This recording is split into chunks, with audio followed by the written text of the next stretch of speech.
Singletrack 6, stage 4. You can't love them all. This was the stage that I just didn't love, and that really surprised me because on paper, when I saw this one, I was like, this is my stage. It was the longest of all the stages we're gonna do, and the second half of the course was kind of just like rolly terrain, short up, short down, nothing really long and sustained, and that type of terrain tends to really wear people down, and I am like an Energizer bunny on it. So I rolled into this stage just stoked and ready to go. And the first half went super well.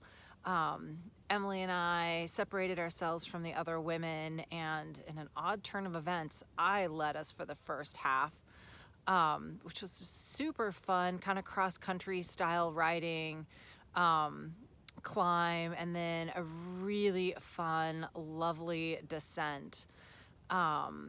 Then near the bottom of that descent, we got to the time descent part, and it was a really pedally time descent. So before we got in it, because Emily was with me, I had her go around me because I knew that she'd be faster and I didn't want to impede her. And so, but I was also like, sweet, I'm gonna have a wheel to follow. So followed Emily's wheel. That was super fun. And then we got to the real pedally parts, and I was like, you know, this just isn't the best use of my energy when I know I have all this rollers in the next half. So I let Emily have a little bit of space, and I wasn't too worried. I figured I'd be able to rein her back in. So shortly after that time descent part, oh my gosh, we hit this like wall.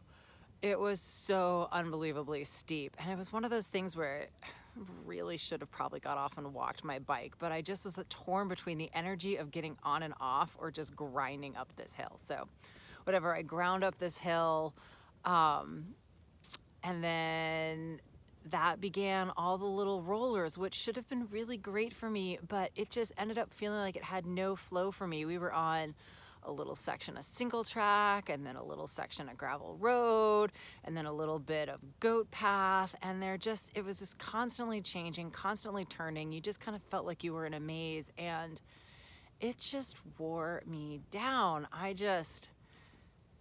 was amazingly just churning it out, just getting the job done for the rest of the race. So while Emily stayed in my sights for the rest of the race, I was never able to reel her in. So got the stage done, glad that one's done. Yeah, goes to show what things look like on paper and how they ride sometimes just don't match up. But now we're headed over to Rossland, and I've heard that the terrain over there is a little bit of a mix of the best of Fernie and the best of Kimberley. So I'm really excited, and I've always heard really good things about Rossland. So super stoked to head over there.